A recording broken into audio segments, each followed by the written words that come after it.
You awaken and raise your heel. Part 3. Eat some cheese. Now that the nagging cat is out of the way, you are free to gorge yourself on some fine brick of Stormwind Bry. You sit yourself down, put on your eating bib, you've always been a messy eater, produce a fork and knife from your bags, and you have no cheese. You have no cheese? You have no cheese! You rummage furiously through your bags and find them almost empty. Inventory: 4 vials troll sweat, 3 Oshugun crystal powder, 2 heavy frostweave bandage, 1 Arcanite ripper, 1 folded up note, 500 Serenite bullets.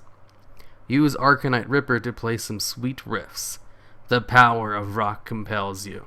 With a grand flourish, you sweep the ripper into your hands, lift up your head, close your eyes, strike a pose gifted to you by the Meltatron, the Lord of the Chord. Oh, I think that's chord. And unleash Ritous wall of sound, the likes of which the insane world has never before experienced. You are Yigwi Malstein. You are Dimebag Darl. Randy Rhodes has nothing on you. Kirk Hammett is right now crying in his sleep that he will never in his life ever reach the heights of rocks. You trapeze effortlessly. Lemmy from Motorhead is calling. He wants to go on tour with you.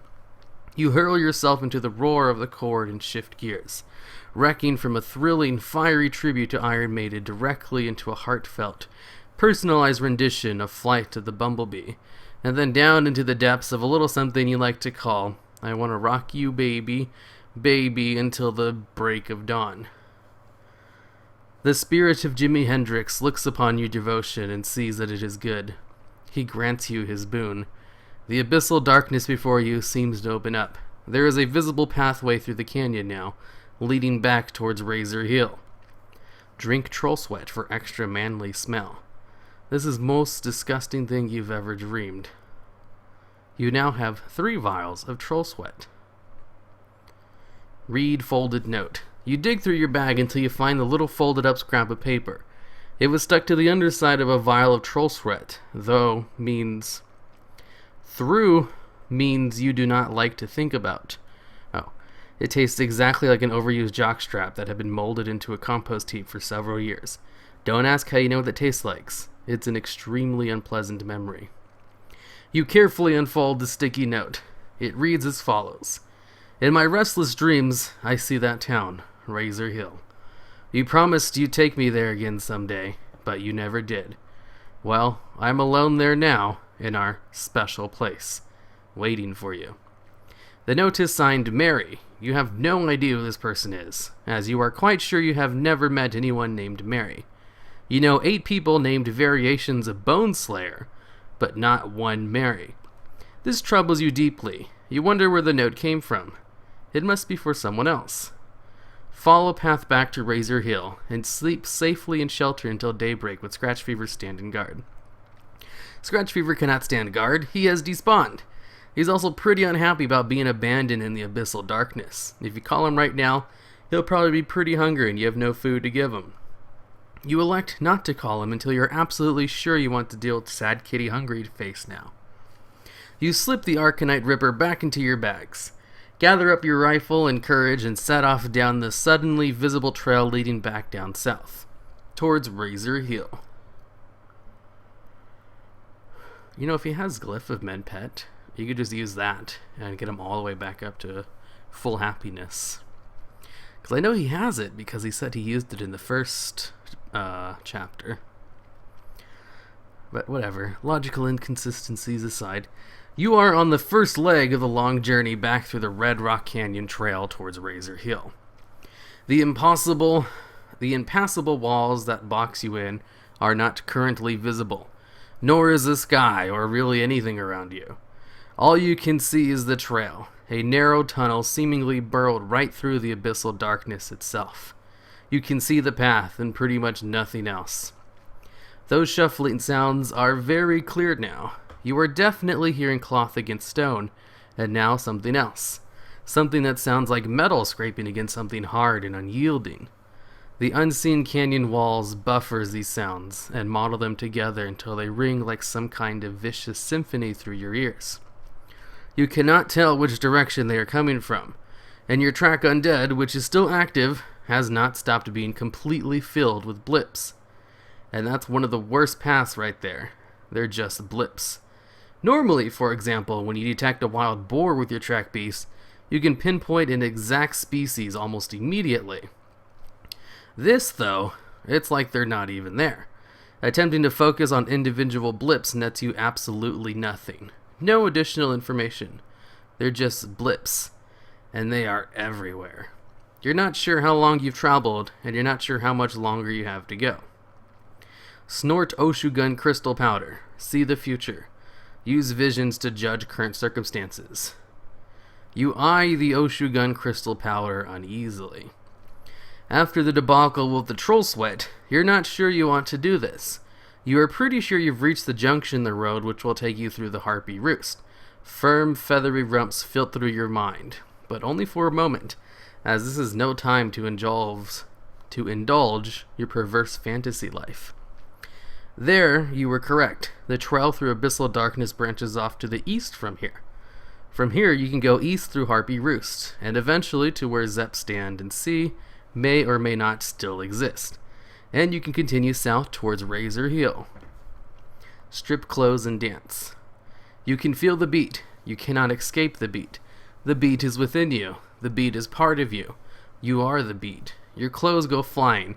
Your hips go swaying, and you hurl yourself into the rhythm, aiming extremely lewd pelvic thrusts at the abyssal darkness, shaking it like you just don't care. This is an excellent idea. Head to Harpy Pass.